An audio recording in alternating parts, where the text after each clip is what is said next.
السلام عليكم ورحمة الله تعالى وبركاته. كلنتو عن داوديال ملك سؤال جوجتان كسر هذا قيبتي لبعض برنامج كنا ورركا يو بحندي دنيا ملك سؤال جوجتان كلنتو وناكسن رمضان الكريم maanta waa maalmo arbacada taariikhduna ay ku beegantahay 22 bisha May sanada 2019 dawadayaal alaba qaybta labaad waxaan ku gorfaynaa wararka ugu xiisaha badan uguna waaweyn ee saacadan la joogo dunida ka taagan iyo qaar kamid ah qodobadii aad ku maqasheen hordhaca qaybta koowaad ee barnaamijkeena qaybtan labaadna waxaan ku bilaabaynaa dawadayaal warar ku saabsan dalka Turkiga. dowladda Mareykanka ayaa muddo u qabatay dowladda Turkiga oo ay ku sheegayso inay uga baxdo heshiiska xagga gantalada S400 oo ay la saxeexatay Ruushka. Washington ayaa u qabatay toddobaadka koowaad ee bisha June ee soo aadan in Ankara ay uga baxdo heshiiska ay gantalada S400 uga soo iibsanayso dowladda Ruushka, waxaana ay Washington tilmaantay haddii ay sidaas sameyn weyso Ankara in ay la kulmi doonto cawaaqib daran.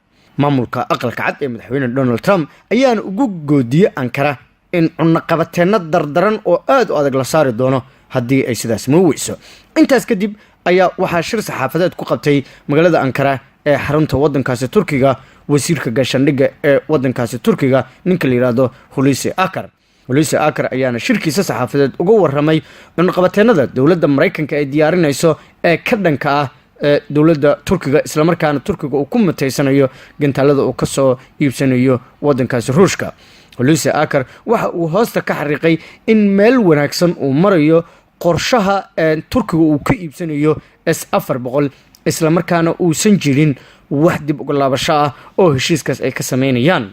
waxa uu kaloo saxaafadda u sheegay in kooxdii hawshaas qaabilsaneed ee loo tababari lahaa loo diray wadanka Ruushka, sidoo kalena Ruushka macallimiin ay ka yimaadeen oo ay yimaadeen gudaha wadanka Turkiga si askarta Turkiga ku sugan wadankaasi Turkiga ay u siisiyaan way aragnimo badan oo ku saabsan gantalada S400. waxa kaloo wasiirku soo hadal qaaday heshiiska Mareykanka iyo Turkiga ka dhaxeeya ee diyaaradaha F-35 Mareykanku uu uga iibinayo wadankaasi Turkiga oo dhawaanahan warar soo baxay ay sheegayeen in Mareykanku uu u diiday Turkiga. waxa uu sheegay in arrintaas aysan marnaba ka hari doonin oo ay Mareykanka ka soo qaadan doonaan. waxa uu wasiirku saxaafadda u sheegay isagoo oo muujinaya furfurnaan iyo dabacsanaan in Ankara iyo Washington aan wax badan oo dhib ah uusan dhex oolin isla markaana ay ku qancin doonaan Mareykanka inay helaan S400. laakiin shuruudaha ay dowladda Washington hor dhigtay Turkiga ayaa waxa qayb ka ahaa in Turkigu uusan iibsan S400 ee bedelkeeda uu iibsado gantalada Mareykanku ay farsameeyaan ee habka difaaca ee Patriot loo yaqaan. arrintaas ayaa aad u taagan oo daawadayaal warbaahinada ugu waaweyn ee labada dal si aad u haysata. haddaba dhinaca kale waxa arrintan ka soo hadlay wadanka uu saameynayo arrinkan lagu magacaabo Ruushka oo ka iibsanaya gantaladan wadankaasi Turkiga. aqalka Kremlinka ee looga arimiyo Ruushka ayaa cambaareeyay kuna sheegay wax aan la aqbali karin waqtiga la sheegay in Mareykanku uu u qabtay Turkiga si uu uga laabto heshiiskii uu ka iibsanayay habka difaaca ee gantalada Ruushka ee S400 taa bedelkeedana uu Turkigu iibsado midka Mareykanka ee Patriotiga.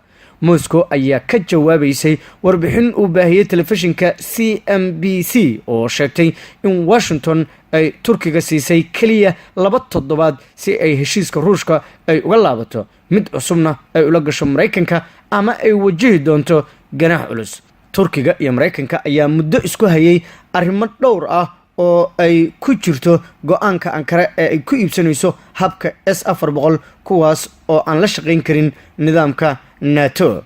Washington ayaa sheegtay in haddii heshiiska Ruushka uu dhaqan galo ay waxyeeleyn doonto kaalinta Turkiga ee dhismaha diyaaradaha F-35 oo ay samayso shirkadda Mareykanka ee la yiraahdo Lockheed Martin. mar arrintan wax laga weydiiyay afhayeenka Kremlinka Dmitry Peskov waxa uu yiri tani waxaan u aragnaa arrin aad u xun. waqtiga la qabtay waa mid aan la aqbali karin. waxaan ku raacsannahay mowqifka Turkiga gaar ahaan madaxweyne Erdogan ee ah in heshiiska S400 mar hore la soo gabagabeeyay lana fulin doono. wasiirka difaaca ee wadankaasi Turkiga Hulusi Akar ayaa isaguna sheegay in Ankara ay isku diyaarinayso cunaqabateyn kaga imaanaysa Mareykanka sabab la xiriira iibsashada habka S400.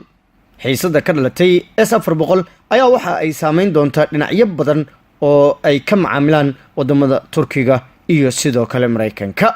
waa hagaag daawadayaal, weli barnaamijkeennii wararka iyo warbixinadii dunida ayaad ka daawanaysaan shabakada wararka ee Warqaad Tube. markana daawadayaal aan fiirino warar ku saabsan dalka Suudaan.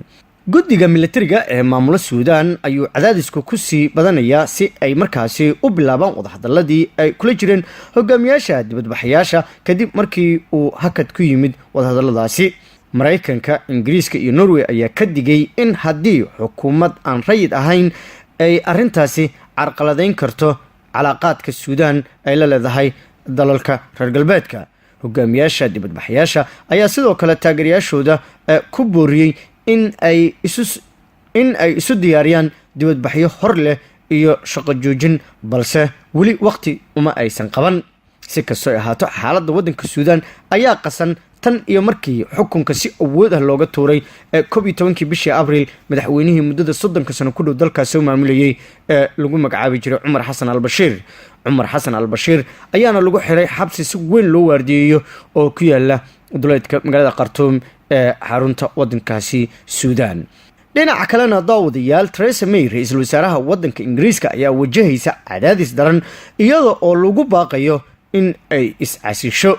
Theresa May ayaa waxa ay ku sugan tahay xaalad aad u adag iyadoo cadaadis daran oo kaga imaanaya xisbiga mucaaradka iyo sidoo kale xisbigeedaba uu markaasi muujinayo in haweeneydan ay is-casisho ka gadaal markii ay ku fashilantay in ay baarlamaanka horgeyso qorshe dhammaystiran oo Britain ay uga baxayso ururka midowga Yurub. ra'iisul wasaaraha Britain Theresa May ayaa waxa ay hadda wadaa qorshihii ugu dambeeyay oo ay baarlamaanka Britain ku horgeynayso qorshe dhammaystiran oo ay Ingiriisku kaga baxayaan ururka midowga Yurub. laakiin saansaanta muuqanaysa waxa ay tusinaysaa in Theresa May ku guul dareysan doonto. xisbiga mucaaradka ee shaqaalaha ee Labour Party la yiraahdo iyo sidoo kale xildhibaano ka tirsan xisbigeeda ayaa labadu waxay ugu baaqayaan in Theresa May ay is-casisho maadaama ay ku fashilantay in qorshe dhammaystiran ay horgeyso baarlamaanka waddankaasi. qaybihii dambe ee barnaamijkeena ayaan isla soo gaarnay. warbixin ka soo baxday qaramada midoobay ayaa waxaa lagu sheegay in dunida ay khatar weyn ugu jirto dagaal nuclear isla markaana xilliga la joogo ay halis ugu jirto tan iyo dagaalkii labaad ee adduunyada. warbixintan qaramada midoobay ayaa waxay muujinaysaa in khatar loogu jiro in dagaal loo adeegsado quwad nuclear uu ka dhaco adduunyada kadib dagaalkii labaad ee dunida. khubaro sarsare oo ka tirsan qaybta amniga ee qaramada midoobay ayaa warbixin ay taladii soo saareen sidaa ku sheegay. wakaalada wararka ee Reuters oo warbixintaas soo saartay ayaa waxa ay wareysatay Renata Dawan oo ah agaasimaha qaybta baaritaanka sameysay ee qaramada midoobay oo markaasi lagu sheegayo in adduunyada ay halis ugu jirto in uu dhaco dagaal isku adeegsado quwadda nuclearka. waxaana ay sheegaysaa in dagaalkii adduunyada kadib hadda ay aad u sii kordhayso khatarta ah in la adeegsan karo hub nuclear haddii dagaal uu dhaco. khubarada xagga amniga ayaa walaac badan ka muujinaya tartanka hubka ee kusii baahaya meelo badan oo dunida ah iyo sidoo kale in quwadda nuclearka ay kusii baahday meelo badan oo dalalka adduunyada ka mid ah. si kastoo xaalku yahay, waxa ay warbixinta imaanaysaa xilli dalalka Mareykanka iyo Ruushka oo nuclearka ugu badan haysta ay ka baxeen heshiiskii nuclearka ee INF ee 1987 la saxiixay, taas oo walwal badan dunida kusii abuurtay. ugu dambeynna daawadayaal, Kuuriyada Waqooyi ayaa jawaab ka bixisay hadal ka soo yeeray musharaxa madaxweynaha Mareykanka ee Joe Biden, madaxweyne ku-xigeenkii hore ee maamulkii madaxweyne Barack Obama. Kuuriyada Waqooyi ayaa ku tilmaamtay hadal ka soo baxay Joe Biden oo uu ku sheegayay in Mareykanka uusan ku habboonayn in uu wada hadal la galo kali taliye sida Kim Jong Un iyo Putin oo kale ah. ayaa waxay sheegeen in hadalkiisu uu yahay hadal qalafsan oo aan loo baahnayn in adduunyada dadka ku nool dhagahooda kusoo dhaca. maamulka Pyongyang ayaa ku tilmaamay hadalkaas mid cambaareyn ah oo ceeb ku ah dowladda Mareykanka, isla markaana Kuuriyada Waqooyi aysan dhag jal u siinaynin wararka qalafsan ee ka soo yeeraya qaar ka mid ah musharaxiinta waddanka Mareykanka. waa hagaag daawadayaal, intaas ayaan kusoo gabagabaynaynaa barnaamijkeenii wararka iyo warbixinadii dunida oo aad ku daawateen sidaan filayo warar iyo qodobo kala duwan oo aad u xiiso badan oo markaasi ka hadlayay dhacdooyinkii ugu waaweynaa dunida saacadan la joogo.